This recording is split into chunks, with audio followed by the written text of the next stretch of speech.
welcome to this news hour on Equinoxe television, live from our headquarters in Cameroon's economic capital, Douala.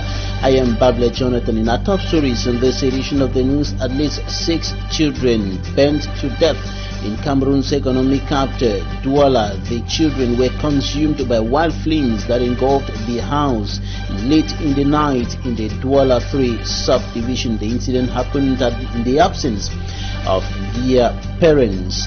And in the southwest region of the Republic of Cameroon, the burning of a section of a school in Limbe puts to question the next academic year in the Republic of Cameroon, notably in the 2 English-speaking regions of the country hit by socio-political and security tensions for close to 5 years. Today, and few months to the African Nations Cup, some inhabitants of Bafoussam in the west region of the Republic of Cameroon, whose lands were seized during the construction of the Equinoxe Stadium, staged a protest demanding for the payment of indemnities.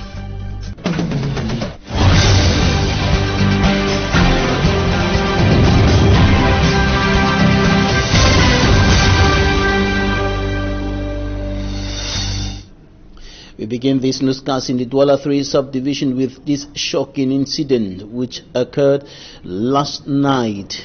At least 6 children burnt to death, and the children were reduced to ashes by wild flames that engulfed the house late in the night in the Douala 3 subdivision. Their parents were absent at the time of the incident.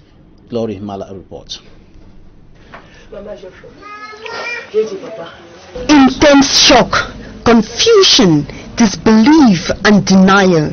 The reaction of a mother in grief after losing her 6 children in a fire incident in the Brazzaville neighborhood of the Douala 3 municipality.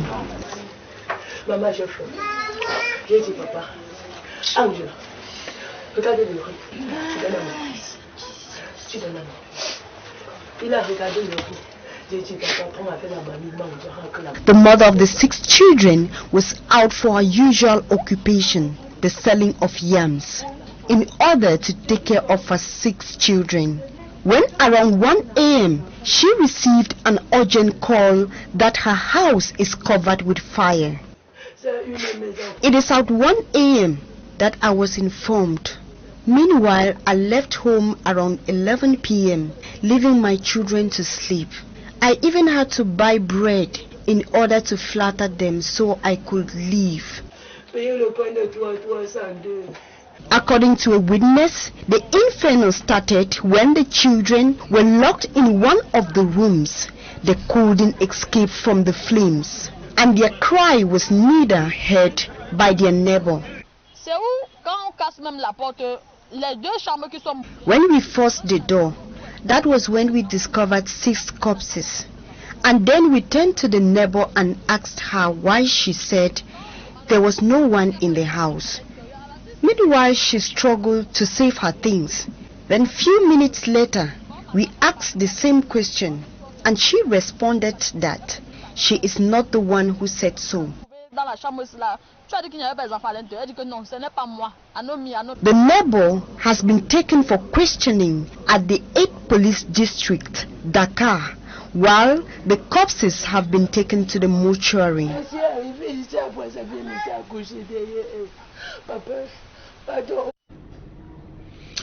And one of the most recent fire incidents in an academic institution in the northwest and southwest regions of the country hit by socio-political and security tensions for close to 5 years today raises questions, or better still concerns, over the 2021-2022 academic year. A section of a school in Limbe in the southwest region has been set ablaze, and accusing fingers are pointing towards non-state armed groups. Davidson Maimo reports. The prime target of those responsible of the act was a head teacher office, with every document consumed by the fire. Eyole Seferin is the fire brigade chief of post. The building had already caught fire, documents burnt, some benches burnt too, yes. Putting out the fire was not an easy task. We had our axe, hammer to break the locks. So we did all that and everything was a success. Though the Limbe City Council Fire Brigade arrived at the scene a little bit late, we are made to understand their arrival must have scared those responsible of the act.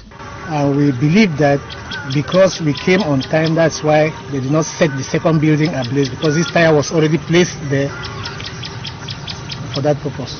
The fire incident Tuesday night, breaking Wednesday the 25th of August, has left many wondering how safe is a seaside resort city of Limbe, considered a safe haven within the context of the ongoing Anglophone armed conflict. As of now, uncertainty continues looming over the start of the 2021-2022 academic year, notably concerning the date. Initially was announced, and it is written that the academic year will start on the 6th of September 2021, but institutions in charge of education in the Republic of Cameroon have been raising confusing information concerning the date of the start of the next academic year. And one of the officials of the Ministry of Secondary Education of the Republic of Cameroon recently stated on state media that the authorities will make a statement in the days ahead concerning the date of the next academic year.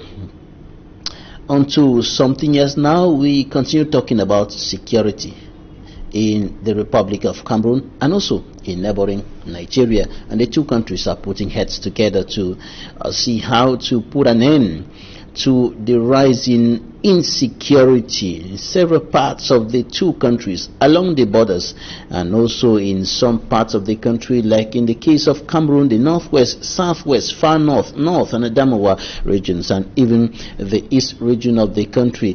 But the officials of the two countries meeting in Abuja, the capital of the Federal Republic of Nigeria, have been discussing the security situation of those regions sharing borders with neighboring Nigeria, that is between the two countries.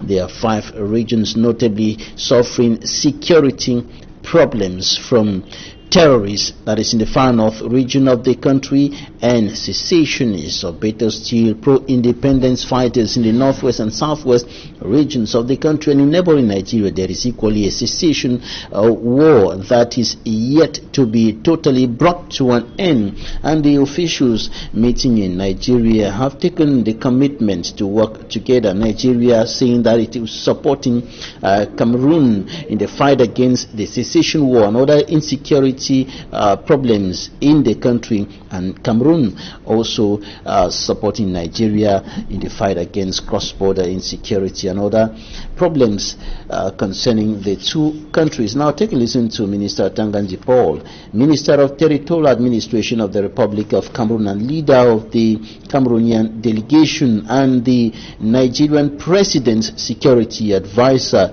General Babagana. Take a listen to them.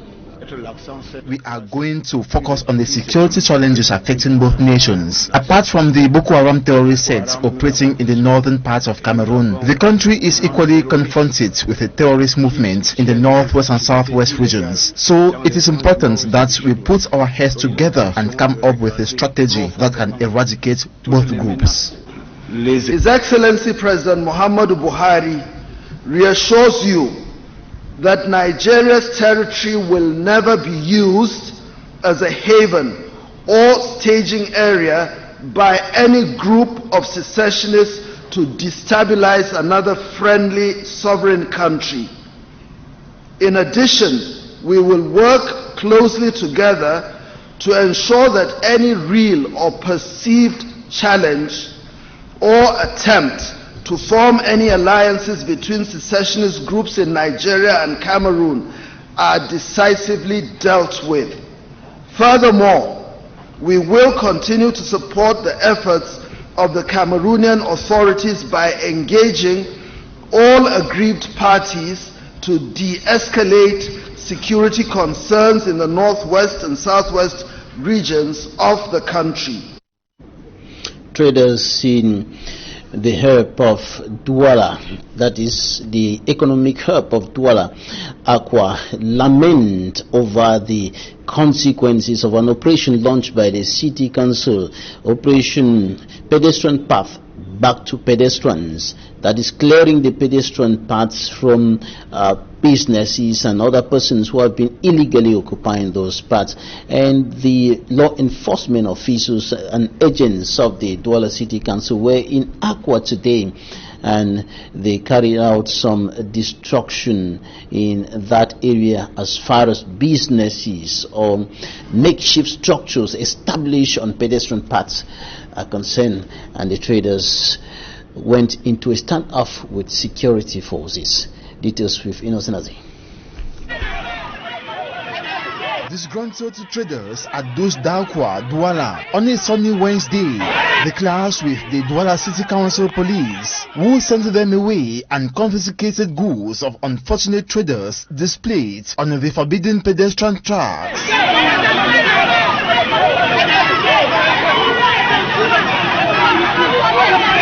It is not the first time they are being sent away, since the order was passed by the Douala City Mayor in June this year.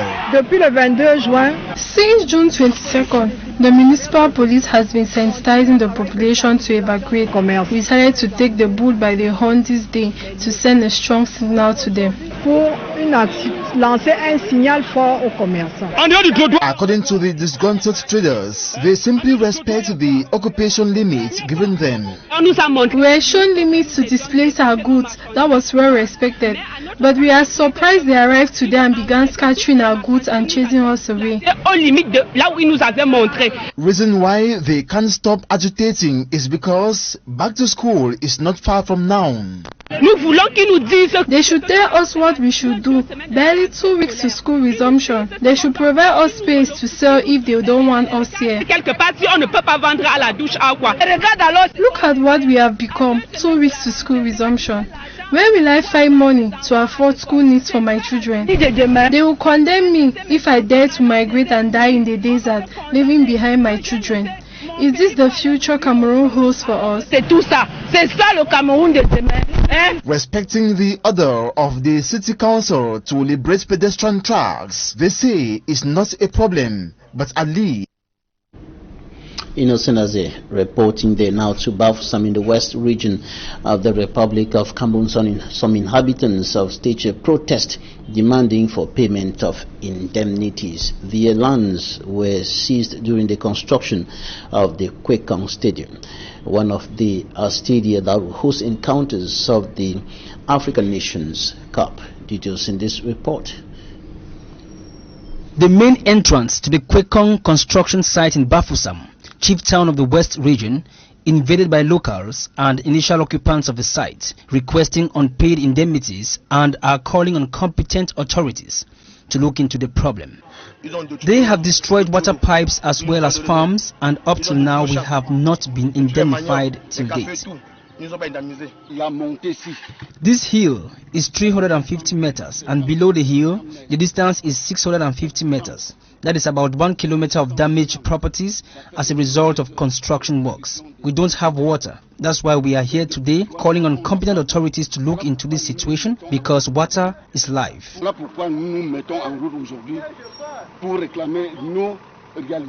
This peaceful manifestation is also provoked by the behavior of company officials and operators who are said to have given deaf ears to the people, whereas in other construction sites across the country, locals have been indemnified. Avec la passation de Ezer à H. Ezer was the construction company which began the project, and afterwards Edge took over. We wrote to the senior divisional officer informing him that ever since Ezer took over the project, they have never indemnified the locals. The SDO invited them and called for them to dialogue with us, but they have snubbed us and disrespected the SDO's request. All we want is dialogue so we can be indemnified.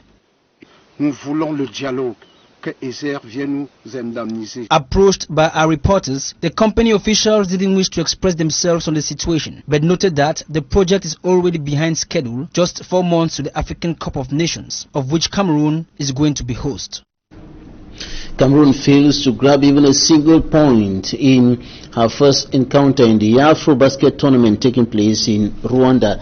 And Cameroon, that was supposed to play against South Sudan, lost 0-20 points after 5 members of Team Cameroon tested positive for coronavirus. Manjik and Gabriel has more. As the Afrobasket tournament of the 4 games programmed for game day 2, just 3 finally played. According to a media release from the technical committee of the tournament, the Cameroon versus South Sudan encounter was cancelled. The reason forwarded was because of the discovery of some positive cases of corona within Team Cameroon in Rwanda. For that reason, Cameroon lost the match to South Sudan 0-20 points.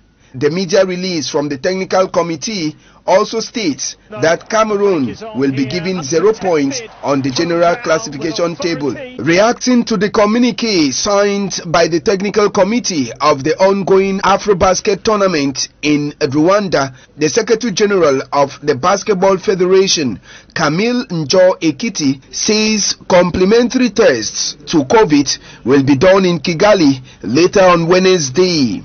FIBA will then decide if Cameroon will continue the tournament come Friday. However, Camille Njo-Ekiti, Secretary General of the Basketball Federation, says preparations are on the way to get more players to reinforce the team.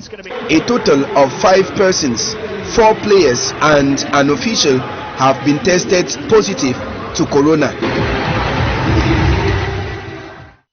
Talking Point is up next.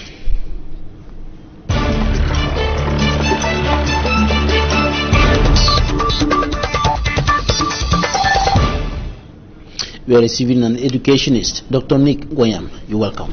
Oh, thank you. Good to be with you again. Right, we start with education. Recently, Professor Fabian Nkot, Secretary General of the Ministry of Secondary Education, speaking to state media CRTV, said that there are no confusions concerning the date of the start of the next academic year, 2021-2022, which is fixed for the 6th of September. But again, he said that the authorities in charge of education will make a statement concerning that. Well, I don't see any problem with that, because there's no magic about the reopening date.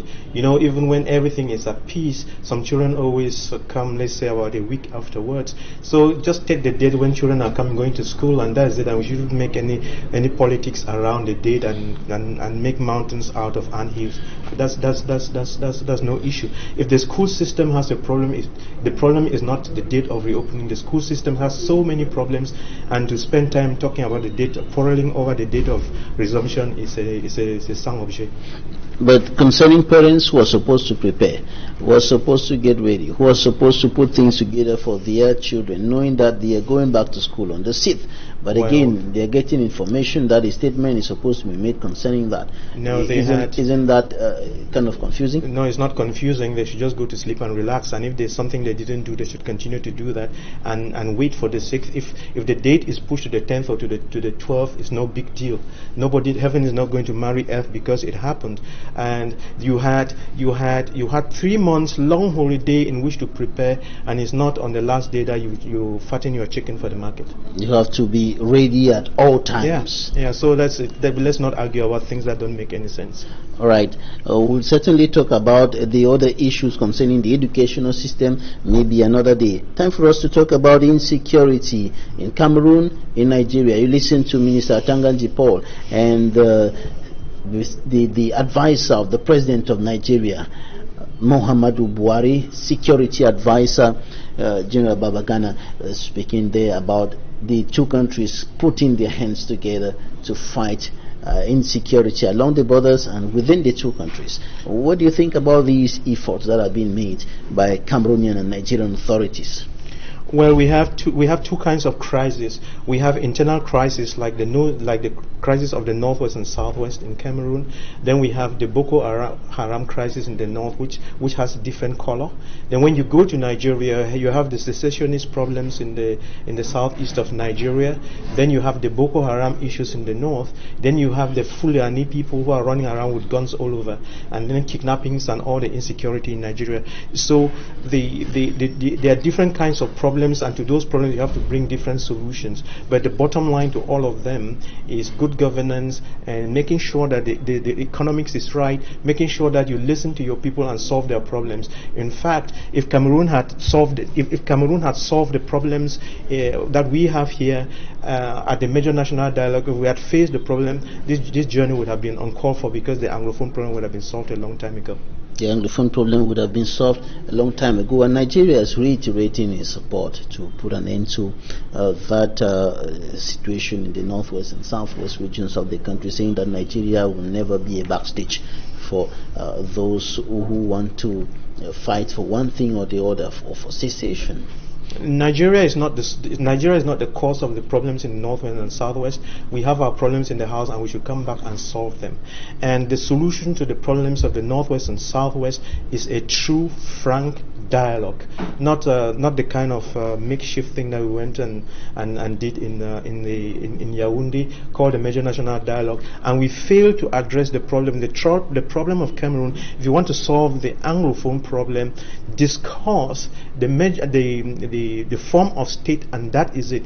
Discuss the form of state, carte sur la table, with all the people that are concerned. When I'm saying all the people that are concerned, I don't mean that you go and truckload people from Maro and come and fill the hall with it. You have the Anglophones and then the government, and in that Anglophones you have the Anglophone community, you have the diaspora, you have the people that are carrying the guns all over and so on. We need to actually sit and address the problem and start running around the world blaming everyone else. And by the way, I didn't even hear what Minister Atanga said, because I'm very surprised that he's an Anglophone and he goes to Nigeria, which is an English-speaking country, and he's addressing them in French. I don't know what's wrong. I guess his English is not as bad as that, so he could have spoken in English so everybody can follow. By speaking in French, which is what most of our Anglophone ministers have been doing. You know, if you look back very well, it's a habit amongst most of our Anglophone ministers. You know, I still remember Prime Minister Mafani, Prime Minister Yang, you know, when they're having their cabinet ministers or talking to the group or investors or what, they speak in French. You know, I've always been embarrassed by that. Why should Anglophones be talking? I mean, you're not a criminal if you speak in English, and then you go again to Nigeria, which is an English country, and you're speaking in French. It shows that there's something that is actually wrong with our psyche. That's the case with many of the English-speaking ministers in Cameroon, except for one, the Minister of Secondary Education, Professor Nalo Valyonga. Yes, she speaks English. She's good at it. And then there are some francophones like Minister Louis Paul Montaze. He speaks good English. There's the Minister of Communications. He speaks good English. There is Baboué Macho and many others. They speak good English and they're okay with it. But you know, when you're not sure of yourself, when you're not sure-footed, you know, I don't know, this second fiddle kind of thing is really bugging us. But what can explain that choice of a minister who is an Anglophone from a bilingual country which has English as one of its official languages, and addressing people in a purely English-speaking country, and then he chooses to speak in French? Is there any strategic reason that can explain that? I think what we first noticed that with may his soul rest in peace, with Minister John Nebangu. He was he's an Anglophone, Minister of Agriculture, and most of the time he was speaking in French, and he would say, "Moi je m'exprime mieux en français." I mean, that is an Anglophone from Northwest region. I think he went to secondary school in Sase, then studied in England, then becomes a minister, and he goes on TV, "Je m'exprime mieux en français." What kind of rubbish is that? I mean, it's inferiority complex that's worrying all of us. It's very, very sad. And it tells people that you are not proud to be an Anglophone. It tells people that you are not proud of yourselves, and it's very unfortunate, because it is even our Anglophone brothers who say there's no Anglophone problem, is this, and then they mislead the president to bring in the wrong strategies, and so they continue to try to prove to everyone else that there's no Anglophone problem. Just be yourself and speak in the English. I mean, no one is going to kill you, and you are a minister because you are an Anglophone. And when you go there, I don't know what's wrong with people. I'm ashamed of it. All right, now back to the security issues. One of the outcomes of that meeting is the decision to upgrade the socio-economic situation of border localities in order to reduce the vulnerability of the inhabitants of those localities. Can that help? The problem is not improving on the economies of the border localities. That's a wrong strategy. The problem is solving the economic problems in all nations and African nations, addressing yourself to the problems of the youth. It's about, the problems are not created by people at the borders. The problems are created by all the citizens in the nations, and especially the youth. So you need to change your education, change your economic strategies, empower your youth to be productive. That is what it takes. And therefore, that meeting, again, as I said, is uncalled for. When you see there's violence, because there is not enough going around, and people are poor, suffering. I mean, you saw the street people in Duala fighting for selling space. We shouldn't go around chasing them. We should create more open space for them instead of kicking them around and seizing their things. So create an enabling environment for people. It's not by pushing them around and kicking them around. No, and it has nothing to do with the people on the border. The people on the border are not the problem. The problem is with failed economics, failed governance, and inability to do things right, and our school systems has failed. So let's address the problems and solve them instead of running around in circles. However, the Minister of Territorial Administration of Cameroon said that it's important for the two countries to put hands together, and for those hands to come together, they need to meet and talk. Yes, but just meeting and talking is great. Killing people is not great. Solving the problems where they are is great. Go into your various countries and solve the economic problems of your countries, solve the political problems in your countries, solve the youth problems in your countries, solve the development and economic problems in your countries, and most of these problems will not be there. And stop killing people. Dr. Nick Gwayam, thank you for your time. Thanks, ladies and gentlemen, for staying with us. That's it for this edition of the 6 p.m. primetime newscast on Equinoxe Television. Coming up next, La Presse se dispute en direct de Yaoundé. Stay